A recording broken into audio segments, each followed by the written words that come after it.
ସେମିତି ମା ପାର୍ବତୀ କଥା ଶୁଣୁ ଶୁଣୁ ନିଦ ପଳେଇ ଆସିଛି। ମା ଶୋଇ ପଡ଼ିଛନ୍ତି। ତେଣେ ଆପଣମାନେ ଜାଣିଛନ୍ତି ଗୋଟିଏ ଶୁଆ ସେ ସ୍ଥାନରେ ପ୍ରବଚନ ଶ୍ରବଣ କରି ସେ ପରବର୍ତ୍ତୀ ସମୟରେ ସୁଖଦେବ ଗୋସ୍ୱାମୀ ଭାବରେ ଜନ୍ମ ନେଇକି ପରୀକ୍ଷିତକୁ ଭାଗବତ ଶୁଣିଛନ୍ତି। କଥା ସବୁ ଜାଣିଛନ୍ତି। ଏ କଥା ଏଇଥିପାଇଁ କହିଲି ଭାଗବତର ମଧ୍ୟ ବକ୍ତା ହେଉଛନ୍ତି କିଏ? ଭଗବାନ ଶ୍ରୀ ଶଙ୍କର।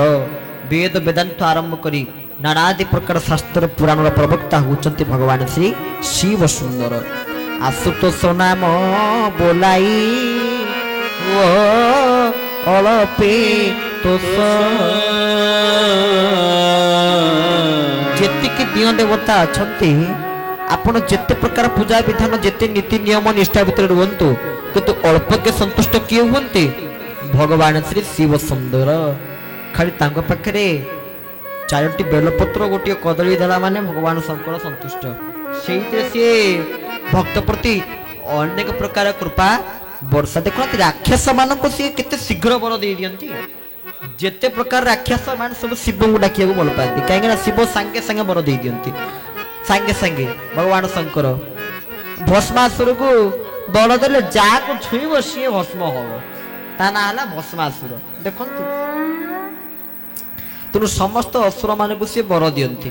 ତେଣୁ ସବୁ ଅସୁର ମାନେ ତାଙ୍କୁ ଡାକନ୍ତି ଭଗବାନ ଶଙ୍କରଙ୍କୁ ଡାକନ୍ତି। ଆଉ ଶିବ ତ ସହଜ ସଂହାର କର୍ତ୍ତା ଭଗବାନ ଶ୍ରୀ ଶଙ୍କର। ଏ ସୃଷ୍ଟିର ଯୋଉ ଗୁରୁତ୍ୱପୂର୍ଣ୍ଣ ନିୟମ 3ଟି ଜନ୍ମ ପାଳନ ଆଉ ସଂହାର। ସୃଷ୍ଟିକର୍ତ୍ତା ପାଳନକର୍ତ୍ତା ଆଉ ସଂହାରକର୍ତ୍ତା। ସଂହାରକର୍ତ୍ତା ହେଉଛନ୍ତି ଭଗବାନ ଶ୍ରୀ ଶଙ୍କର ଶିବ ସୁନ୍ଦର।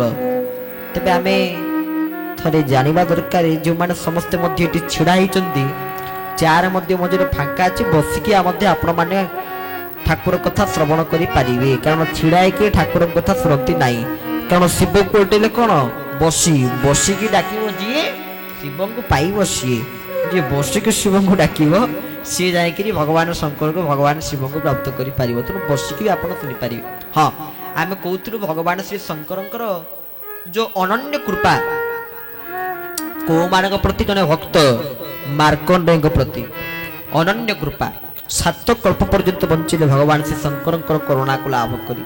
ଖାଲି ସେତିକି ନୁହେଁ ଯେଉଁ ସମୟରେ ଆଚାର୍ଯ୍ୟ ଶଙ୍କର ମଧ୍ୟ ଜନ୍ମ ନେଇଥିଲେ ଭଗବାନ ଶଙ୍କରଙ୍କର କୃପାକୁ ବାଧ୍ୟ କରି ସିଏ ନିଜେ ଅତି ସୁନ୍ଦର ଭାବରେ ବେଦସୂତ୍ରର ଭାଷ୍ୟକାର ହୋଇକରି ତାକୁ ଭାରତ ବର୍ଷରେ ପ୍ରଚାର ପ୍ରସାର କଲେ।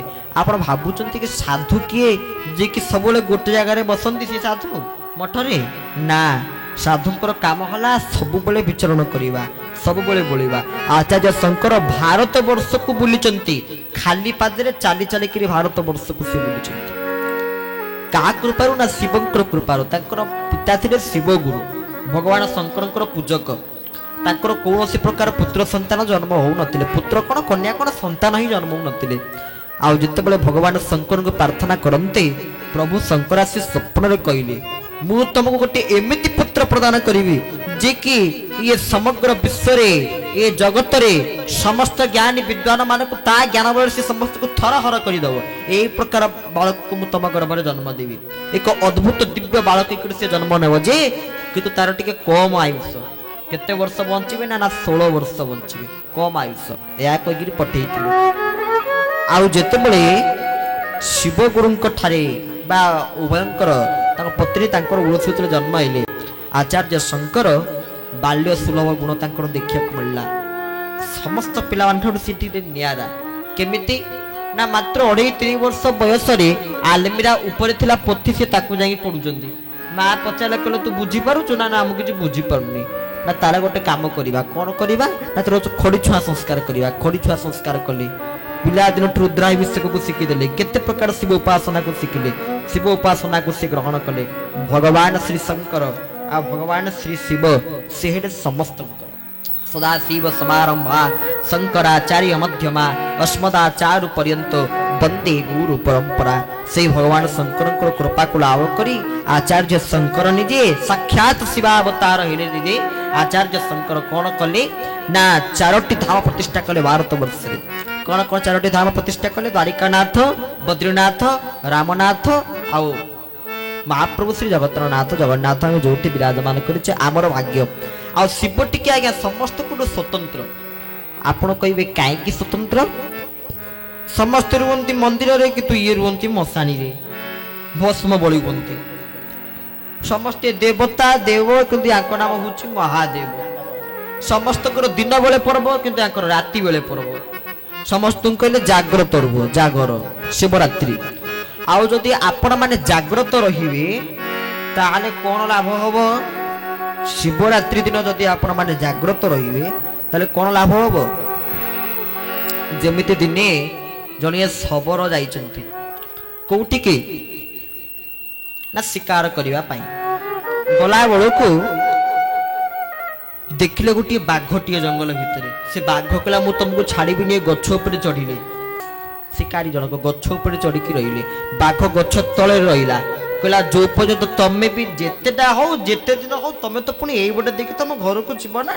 ତମେ ଯେତେବେଳେ ଏଇପଟେ ଦେଇକି ତମ ଘରକୁ ଯିବ ମୁଁ ତମକୁ ନିଶ୍ଚିତ ଭକ୍ଷଣ କରିବି, ତମକୁ ଛାଡ଼ିବିନି। ରହିଲେ ସେଠି ଲୁଚିକିରି ରାତିଟା କାଳ ଅନିଦ୍ରା ରହିଲେ। ଏଇଥିପାଇଁ ଶୁଣନ୍ତୁ ଶିବଙ୍କର କାହିଁକି ରାତିରେ ଜାଗର ବ୍ରତ ହୁଏ। ରାତିଟା ଯାକ ଅନିଦ୍ରା ରହିଲେ ଏବଂ ସେ ଯୋଉ ଗଛ ଉପରେ ବସିଥିଲେ ସେ ଗଛଟି ହେଉଛି ବେଲ ଗଛ।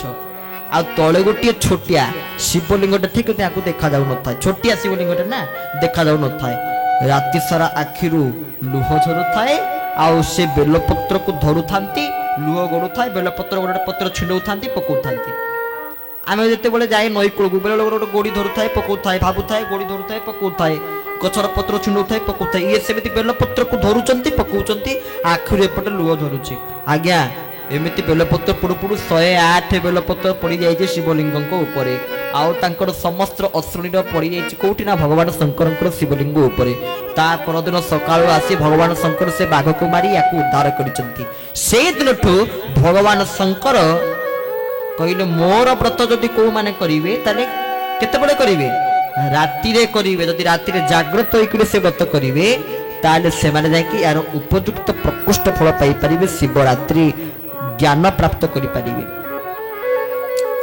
ଭଗବାନ ଶଙ୍କର ହେଲେ ଗୁରୁଙ୍କର ଗୁରୁ, କାଳର କାଳ ନିଜେ ମହାକାଳେଶ୍ୱର ଭଗବାନ ଶ୍ରୀ ଶଙ୍କର।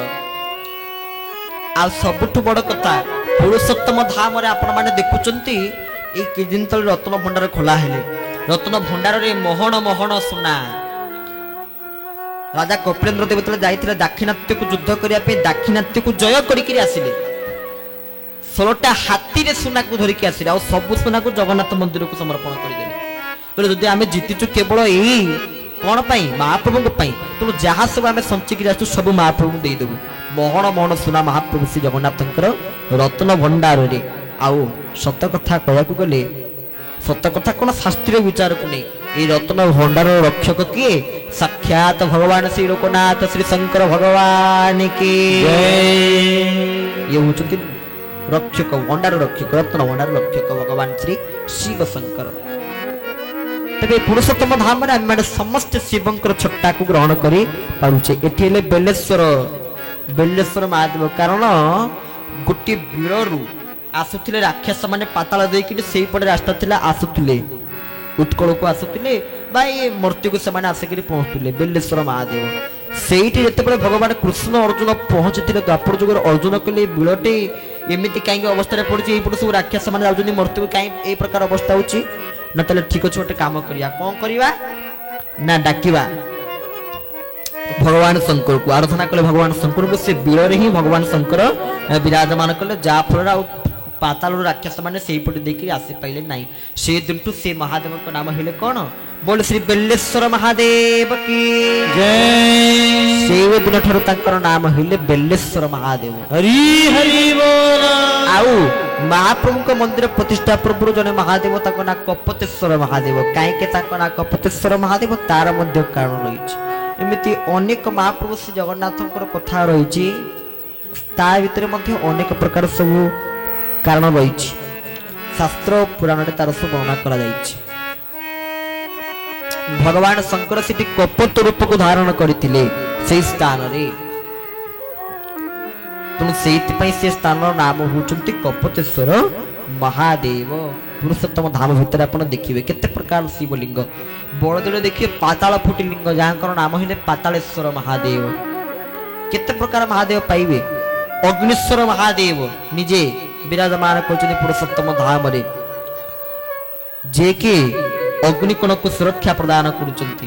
साक्षात श्री अग्निश्वर महादेव तांको मध्य अनंत कोटिबार प्रणिपात निवेदन करिवु व्यासपीठरु केते प्रकार महादेव 1008 नामटी 1008 नाम भगवान शंकर केउ नाम धरि डाकिबे तुमको तुम्भे तो सर्वनाम आमे ताको को नाम धरि डाकिबा को नांती से होचंती सर्वनाम केते प्रकार ना तांकर तब से भगवान श्री शंकरंकर भगवान श्री शिवंकर अनेक प्रकार नाम केते प्रकार नाम थाइकिरी मध्य तांकर गोटे नाम जे कि अल्प के दोष समस्त को से अल्प के बांधी पारंती भगवान शंकर एमिति एक देवता जे कि वर देवारे प्राधान्य कहथुलु ना से कौन करंती ताका पाखरे एमिति शक्ति जे कि राम को मध्य वर दियंती पुनी रावण को मध्य वर दियंती से हेले शंकर एइति पाई पूरा जने ओडिया कवि भगवान शंकर पाखरे एई प्रकार भाव को समर्पित करिसंती कोन कहिसंती हे प्रभु